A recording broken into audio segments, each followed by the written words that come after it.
Arizona Congo TV. Babi Arizona Congo TV. Et là, le belle comédie, musique, nous sommes dans la chaîne Arizona Congo TV. Ezali. Oh, mais mission Bani, la carte Arizona Congo TV. Ezali. Babi s'abonner massivement dans la chaîne Arizona Congo TV. Oh, il y a qu'à s'abonner à Arizona Congo TV. Maintenant, on a pas pour la haine. Comme moi, je te dis, il faut s'abonner. Là, vous savez, on a dit s'abonner. Et la chaîne Arizona Congo TV. La montée ma campou. Qui a accueilli na opposition, tel qu'il a voulu, il a interdit. Batounae ba travailler, te bas en opposition, ba rejoindre un peu poste opposition en athée. Il n'a qu'à rappeler sous son Joseph Kabila a rejoint poste et opposition en athée. Poyer, c'est un dribbleur, c'est un violeur, quelqu'un qui ne respecte pas les principes établis. C'est un violeur de la Constitution qui a arrêté l'honorable Franck Dion injustement pour pouvoir travailler. Le gouvernement maintenant prévoit quoi pour faire les élections? Et ce n'est pas notre responsabilité, c'est au gouvernement d'organiser les élections. Donc attendez, vous allez voir, en 2023, il y aura les élections. Et en 2023, il y aura les élections, il y aura des députés comme nous. Et non des teintés politiques, des aventuriers politiques qui sont à l'Assemblée nationale, qui sont en train de dérober des lois contre le peuple congolais. Arizona Congo TV. Nabi s'abonner. Et la chaîne Arizona Congo TV. Babi Arizona Congo TV. Et là, le belle comédie, musique, nous sommes dans la chaîne Arizona Congo TV. Ezali.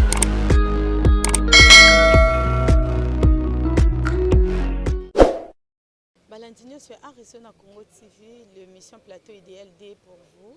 Vous abonnez massivement à la chaîne Nabiso Arizona Congo TV, vous ne serez jamais déçus. Mboka Nabiso est tambola rapé, tant ou toujours tala, toujours mon été politique Nabiso est tambola malamu et toujours toujours il y a kolobate parce que mon colonel mon colo politique congolaise est au cola, est au bimisa bana, est au bimisa bafroui, il y a ndenge na ndenge. Voilà la raison pour laquelle to kitakiwana après sortie au gouvernement Samaluko de wapi to zelaki tango molai bande ko na biso bazanga kamaloba te parce que tango to zelaki ensemble tango ebimi sengeli peto lobato ka point de vue ya moto moko na biso. Un grand merci na pasteur Mathieu Kabeya na maman pasteur Sylvie Ngubi, la femme aux bonnes œuvres mbote na yo maman depuis État Arizona et ainsi qu'à toute la famille Kabeya tozana ndeko Gédéon Sweli obiso stoyebi mwana mboka moko oyo abundela rapé mboka na parti ya ndeko na biso Franck Diongo l'héros vivant au biso stoyebi na kati ya MLP ndeko Gédéon mbote na yo Mbote mwana mboka, mbote na bandeko nyonso o bazwi libaku ya kolanda biso na mokolo ya lelo. Mbote na bayimboka oyo nyonso pe ya mesana ba critique na bango oyo esalaka innovation na biso pona toyeba moko bongisa to ko manyola place oyo mabe ezali po ete mutu oyo ayebi mabe na ete asalaka pe makambo ya malamu te matondo mingi mwana mboka Gédéon Sweli to beta na ba masolo na oyo etalaki bongo boumeli ya gouvernement et mokolo moko ebisaka ngai bazolamba yango malamu potango ebimi et satisfaire congolais nyonso. Tu es satisfait? Oui, je suis satisfait. Gouvernement ebimi et tokopesa bango kaka ba coup de chapeau ba travailler malamu po ete gouvernement oyo biso nyonso tozelaka depuis ba mois euti koleka bongo lelo ebimi et kaka pona kokokisa ba déshydratant nyonso oyo peuple congolais a tikali komona ba besoin nyonso ya peuple congolais nde gouvernement oyo ebongi ekokisa nde mission principale ya gouvernement oyo moni ya union sacrée moto nyonso oyo alingi bolingo ya mboka oyo pokende liboso moto nyonso alingi peuple congolais alongwa na boumbu ya komela mai ya mabe ya komela eau potable était, il y a qu'au vivre sans l'utilité, il doit soutenir ce gouvernement qui est l'incarnation du peuple d'abord. Et bongo na ba nyonso o bazali na kati ya gouvernement oyo tokopesa bango ba mise en tension na bango o tozali kolandela bango na bokebi pamba te gouvernement oyo ezali na droit ya échec te. Gouvernement oyo moto nyonso akoya na boule aya ko sala intérêt personnel. Nous la jeunesse de l'MLP, les partis chers et honorables Franck Diongo tokozala wana na sima pona ko tia bakal toute tentative ya ko bloquer l'action un chef de l'État parce que nous les MLP nous rappelons Nous sommes en train de soutenir les chefs de l'État, pour citer Félix Tshisekedi Tshilombo, jusqu'à la fin. Il y a réussite, il y a vision, il y a le peuple d'abord. Mboka, vous soutenez les chefs de l'État connus par tous. Et bongo to moni pe par na binotin ba kombo nyonso etangami wana nga Nathalie bandana na le premier noti na suka na lobi ondenge nini l'héros vivant azate ndeko Frank Diongo et sali bino ndenge ni pour nde bo soutenir vraiment la vision du chef de l'État et puis bozui à télé au monde. Moi mboka Frank Diongo Chamba azali mon président o azali ko travailler pour na ba valeur o alita pour na ba anti-valeur o aloba mettre foyer je vais toujours te soutenir au rang pour na Kabila. Pambate Kabila azali incarnation ya mal ou azali ko faire souffrir le peuple congolais. Bongo moi mboka Frank Diongo attaque azali na gouvernement te et l'obité qui est à soutenir chef de l'État te. Pambate biso ko travailler pour na mboka lobika te aux na gouvernement. Combien de fois Frank Diongo n'a pas pouvoir, il y a régime passé, Tozu Kabila les pères, Tozu Mobutu, Tozu Joseph Kabila ou Aouti Koleka. Frank Diongo a beau travailler pour l'intérêt du peuple congolais. Ceux qui peuvent avoir des problèmes, ils doivent travailler pour nous soutenir, pour défendre le peuple congolais, pour bimisa, ma union soit ma ben en poisson. Oui bien été, pour soutenir Moutou et Zalagana dévolé du côté négatif faut bimisa ba mabe o nyonso ya sala yo monaka nde to salaka manche pona ko bimisa mabe o ya 15 millions au justice congolaise na biso bimisa ya biso noir sur banque Vital Kamerhe azali muyibi o bakanga kai bongo na makambo nyonso pe malamu to ko soutenir. C'est un peu ça les messages que je peux dire comme membre et à parti MLP. Les alliés honorables Frank Diongo, nous sommes toujours derrière les chefs de l'État. Nous sommes en train de soutenir les gouvernements de l'Union sacrée. Pour soutenir le gouvernement, le but est qu'il faut Zanakati. Nous sommes à l'extérieur, mais nous travaillons en bloc pour que Tchaba Yiniamboka contre Mir. Voilà, moi Namboka Toyokyo Malamu Koloba était Bambale Belé, il avait été sollicité pour travailler pour Namboka. Kastan Amona qui était dirigeant au Bazala Kiwana Koka qui était Kosanganana Bango pour Amona qui est intérêt à Mboka. Est-ce que na période où il y a union sacrée, il a été consulté à continuer car Kobo ya to ba pensa qui atana été pour yo za membre MLP ou Bango. Non, qu'on pensait na yete wana ezongi na ko ba pouvoir discrétionnel ya chef de l'État, je ne peux pas entrer na kati ya penser à chef de l'État pour na zanzambete puis na zabe porter parole ya chef de l'État. En ce que je sais, le président Frank Diongo a ko soutenir le président de la République Félix Tshisekedi Tshilombo.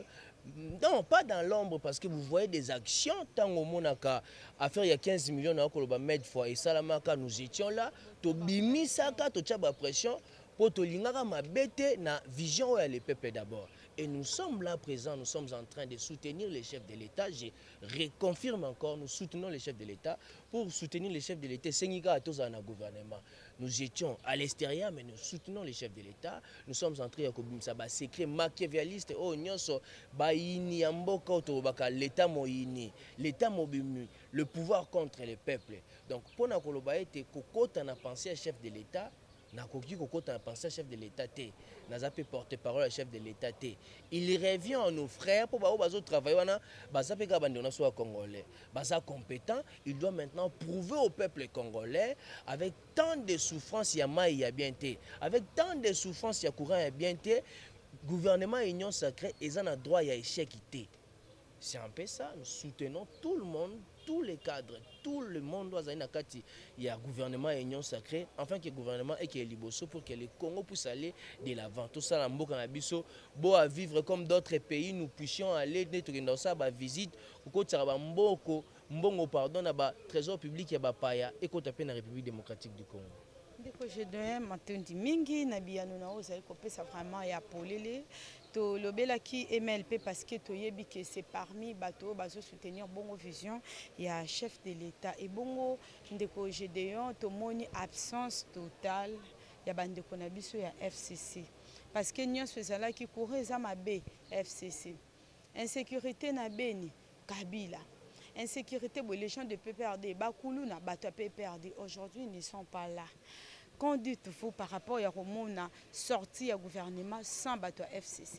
Mais c'est bien clair, il faut qu'on félicite le chef de l'État parce que le peuple congolais basenga na chef de l'état était bamona ba figure emblématique ya FCCT ba figure ndeti Balamain Mende ndeti bato ebele o basala peuple congolais mabe et le président de la République a bien respecté cela et d'autre part aussi tout monde na ngambu o autorité morale tinda ki message na pas monsieur Chadar ya koloba été j'interdis tout le monde à travailler mais na koyebisa na été tant yé azali ko interdit tout le monde le président Franck Diongo lui avait déjà bien dit notre objectif principal c'est d'envoyer Kabila à l'opposition parce que Kabila il est malheur de ces pays.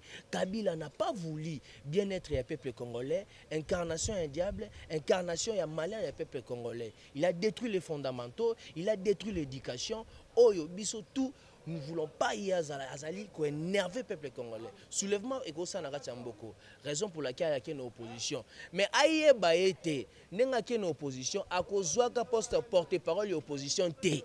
Pour y être un président, azanda ko saka ba ko driblaka batu na poste ya porte-parole ya opposition de la République. Donc Kabila nda zawana a kozwaka poste wana ya président ya poste opposition té a rotira la bongo.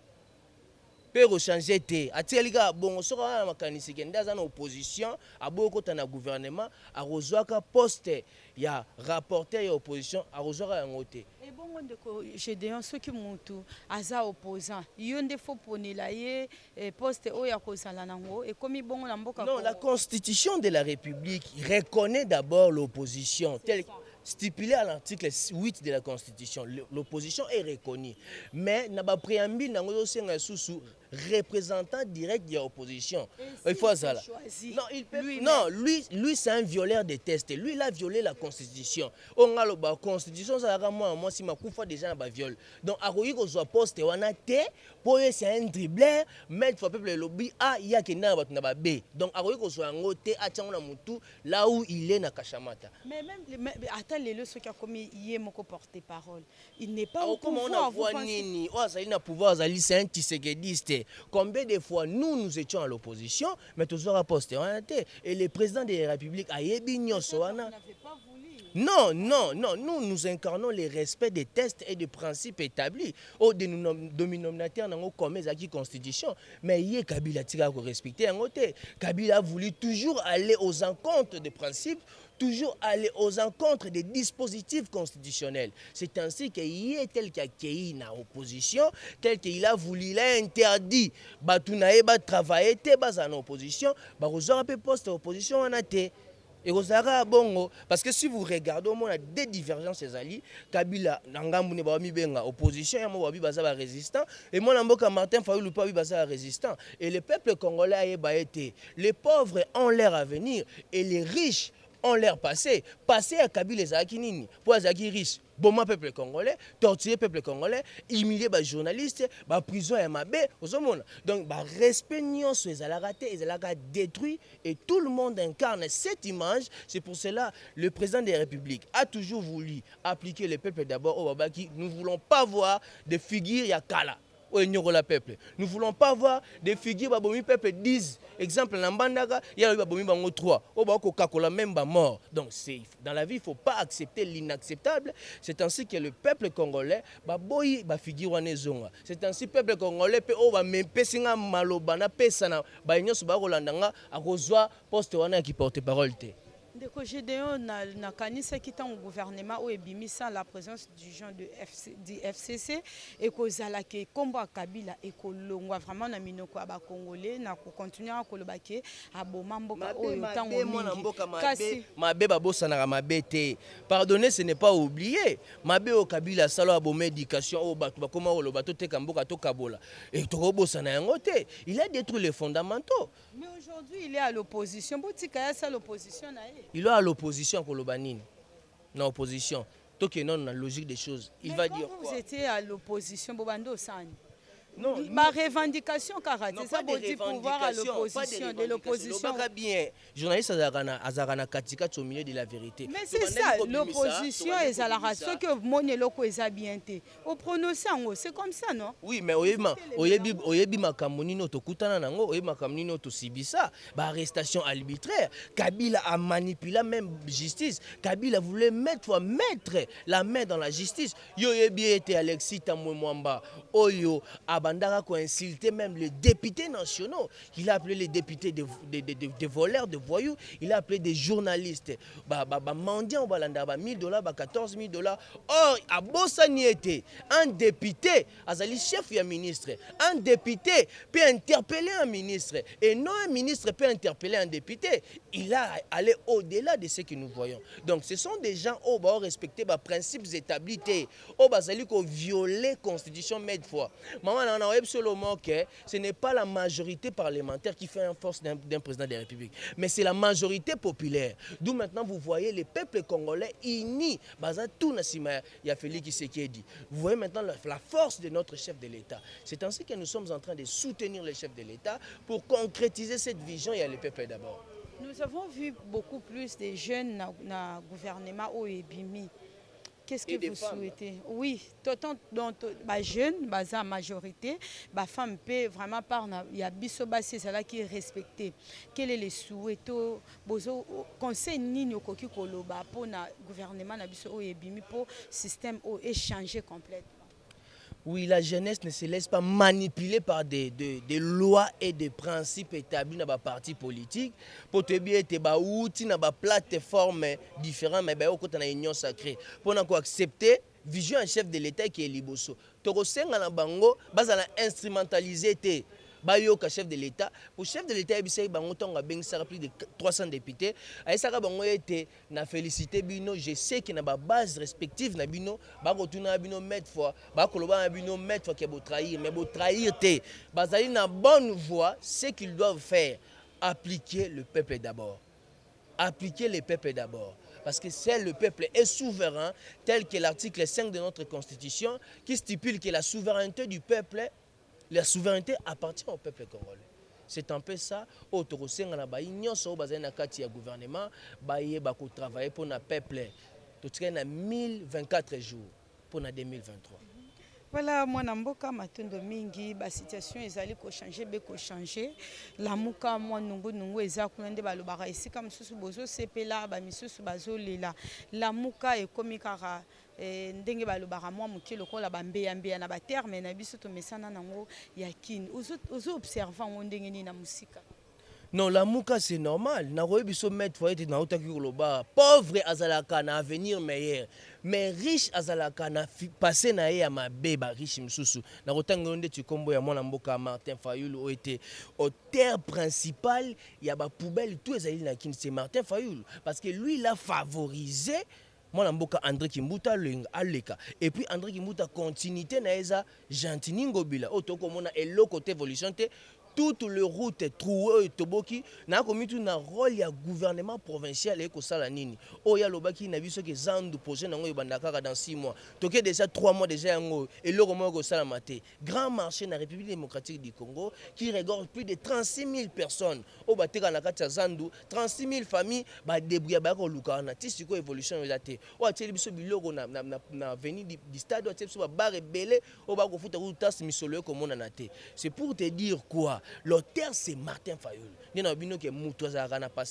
La mouka le président Moïse Katumbi oyo azo siré maintenant commandement à la mouka pour être na la mouka bongo ba été selon ba loi ba principe établi mutu moko te ko benga na muninga ba se réunissa ka ba créer idée ya la mouka pour incarner des valeurs et pour chasser Joseph Kabila qui était au pouvoir à cette époque-là. Et les lots Félix Tshisekedi, Azali, les d'autres personnes se soutenir, peut-être soutenir moi Mboka Félix Tshisekedi. C'est ça la mouka. Mais moi Mboka Martin Fayulu, il n'a pas le pouvoir, il n'a pas cette compétence. Il y a quoi que ce soit na kati ya la mouka parce qu'ils ont violé même ba test régime na kati ya la mouka, ba ko benga ta mutu morote. Ozomo nyo swana ke et ça un peu ba discours ba farce et puis quand vous dites que vous êtes le président élu, un président élu, et vous proposez encore des lois, chez qui?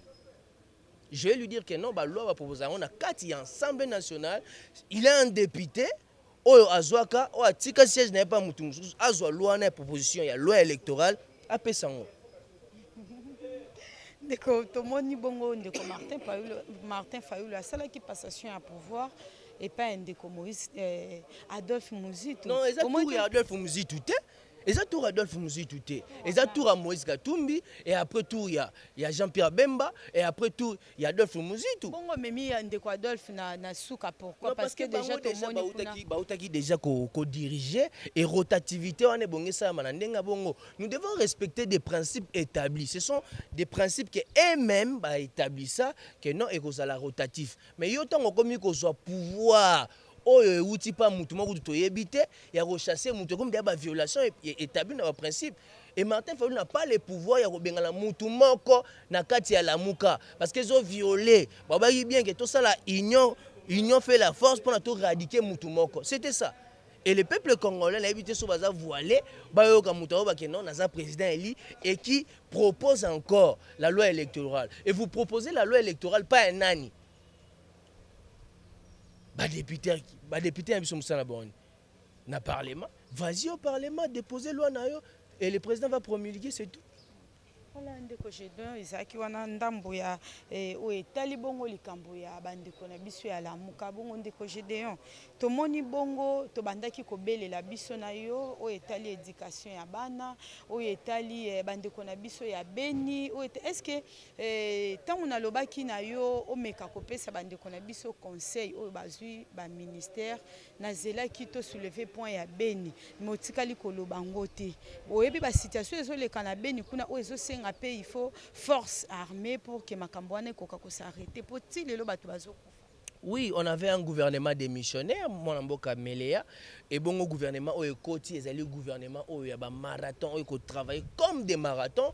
Oh bah aussi ça va désigrater nion sur peuple congolais azali koleka nango et bon premier feedback principal au ezali na makambo ya gouvernement ezali ko éradiquer insécurité ezali na kati ya Beni au mona ki loi au mona mboka et bende buka ke bende jama kabundu na kati ya parlement proposé ka baki na baninga ba député ke to yebi parmi vous il y a des gens qui sèment l'insécurité na kati ya este bovandi awa et cette loi dès que tu votes, ceux qui te yebika ba cité ka yo directement qui est prison. Et c'est avec ça ndé makambo qui est liboso, tu andé causer le gouvernement yango ebimi et trelika ba yana projet de loi na niveau Assemblée nationale et ils ont adopté bongo ba banda action ndenge chef de l'état lobaki qui salume banda. Pour les cas de sécurité, en tout cas, je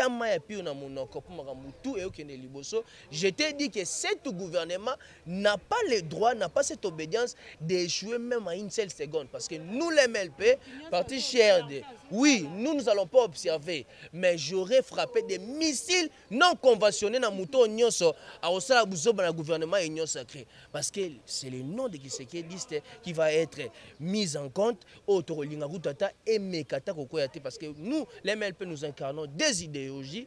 Ils ont fondé na Patrice Emery Lumumba, qui est un nationaliste. Ils ont fondé na Etienne Tshisekedi Mulumba, un nationaliste. Donc nous sommes en train de soutenir ce gouvernement. Coûte que coûte, ça là, tout pour le gouvernement qui est liboso. Ndeko Gédéon, 2023 élection ezala. 2023 ezala. L'élection ezala, confirmé. Et bon, bandeko balobi bongo il faut les canards recensement bandeko na biso ya UDPS bo soutenir la vision na bango et koloba été élection kozala te chef de l'état vision à chef de l'état voilà vision à chef de l'état et na constitution tu ebi que après 5 ans il faut tous en élection bango balobi été et kozala bongo enregistrement recensement toyeba qui est congolais qui ne l'est pas. Un parti politique ne peut pas influencer des institutions. L'IDP, c'est un parti politique et non les institutions de la République. Mais il faudrait savoir que non, il y a aussi des militants au bas en étape qui militantisme, qui fait des choses pour prouver à tout le monde que non, je suis un militant. Et idée où il y a le recensement, oui, c'est bien bon. Est-ce que c'est urgent? Est-ce que c'est très important? Ils disent que tous en papier, tous en candidat, carte d'électeur, c'est juste pour voter. Basé on a besoin, na carte d'identité. Les pays comme le Congo, il faudrait baser une identité parce que nous avons des Tutsis, des Rwandais tout autour de nous. D'ailleurs, nous devons habiter sur les Rwandais, sur les Rwandais, sur les Rwandais. Mais il y aura les élections, il y aura aussi les recensements. Tout ça, ça va se faire. Tout ça, ça va se faire. Et bongo les chefs de l'État n'aiment pas organiser l'élection, c'est le gouvernement. C'est le gouvernement. Et gouverner, c'est prévoir. Le gouvernement maintenant prévoit quoi pour faire les élections? Et ce n'est pas notre responsabilité, c'est au gouvernement d'organiser les élections. Donc attendez, vous allez voir, en 2023, il y aura les élections. Et en 2023, il y aura les élections, il y aura des députés comme nous, et non des teintés politiques, des aventuriers politiques qui sont à l'Assemblée nationale, qui sont en train de dérober des lois contre le peuple congolais. Est-ce que ça n'a pas si pour bino pe beaucoup mara akofinga le roi bango des teintés politiques comme qui? Non, on a fini, celui qui se sent piqué connaît la chose, pardon, l'affaire. On a fini moutoumoroté, on a critiqué moutoumoroté. Et ça a fait propos à Koloba, batou o pesaki espoir pour aller faire une chose mais décevoir yo. Mais ça que to lobara ndemo nina moutoumor quelqu'un. Non, to fini té. Depuis que moi na fini moutoua. Est-ce que c'est imbécile on na fini mais na fini té. Le fait de dire la vérité, vaut mieux dire une vérité qu'insulter une personne, parce que tu as eu un principe, tu as eu une loi, ou et on a fini moutou, on a fini au traduire en justice. C'est un peu ça, on a une réserve, selon la personnalité à moutou. Et ça, ça crée au-delà de mais s'il s'agissait au Salimabé pour le Congo, pour nuire le peuple congolais, là je peux aller au-delà, parce que la souveraineté revient au peuple congolais. Et nous avons un peuple. Et qui sont derrière moi? C'est aussi les peuples. Donc cet peuple, sous leur impulsion, nous avons la vérité, n'importe quoi, pour défendre les intérêts. Voilà, Gédéon, MLP, Azakana, député à mon côté. Bozo ko se préparer ndengeni awa ko mapona meso pour na 2023 po atata on a tuna kibongo na yeba ki etende ko Frank Diongo akozwa poste le lenge kan parce que ata député moko azala raté bobongi sami boni olie bo bundaka kaka bozo sala ba makambo moko aminene pour pousser les gens binomo bozo bimate bozo bongisa mandengeni po 2023 eza musika te ba jeune batondi na gouvernement na biso on aimerait que Gédéon peut abîmer le roi député, ça sera une bonne chose. Ce qui nomme une personne, c'est le peuple congolais. N'est-ce histoire le président Frank Diongo, on lui a proposé plein de postes chez Kabila. Le président Frank Diongo a refusé. MLP travaille pour le peuple congolais et non pour un individu. Il y a un moment où on travaille avec Joseph Kabila. Il y a un moment où on travaille avec Kabila le père. Il y a un moment où on travaille avec Laurent Désiré Kabila. L'MLP est implanté dans toutes les 4 coins de la République démocratique du Congo. L'MLP, c'est un parti de masse, un parti de valeurs. Et en 2023, je te dis, nous allons battre les parlements, nous allons battre les élections, nous aurons beaucoup de députés plus que tout le monde. Parce que l'honorable Frank Diongo, c'est une personne qui incarne des principes établis, qui respecte la Constitution. Quiconque viendrait pour défendre, pour violer cette Constitution, les élections, ça se prépare. On prépare les élections dès aujourd'hui déjà. Maramosa bien établi, ça la calme. Et bon, partie des masses, drapeau presque partout. Mais à MLP, c'est à compter. Les secrets ne se dévoilent pas. Quel secret? Parce que non, et ça, non, et ça, visibilité. La visibilité aussi compte, non? Non, on fait des campagnes. On fait des campagnes dans toutes les 4 coins. Il y a ce Salamaka. Il y a aussi des drapeaux qu'on a dispatchés partout dans le monde. Pour la République démocratique du Congo, tout est monana dans toutes les 4 coins. J'assure au peuple congolais, je dois mettre en tête que l'honorable Frank Diongo est toujours et il défend toujours le peuple congolais. Mais fois, on a des écratants, na bureau de doléances, na biso, où ils ont un enseignement.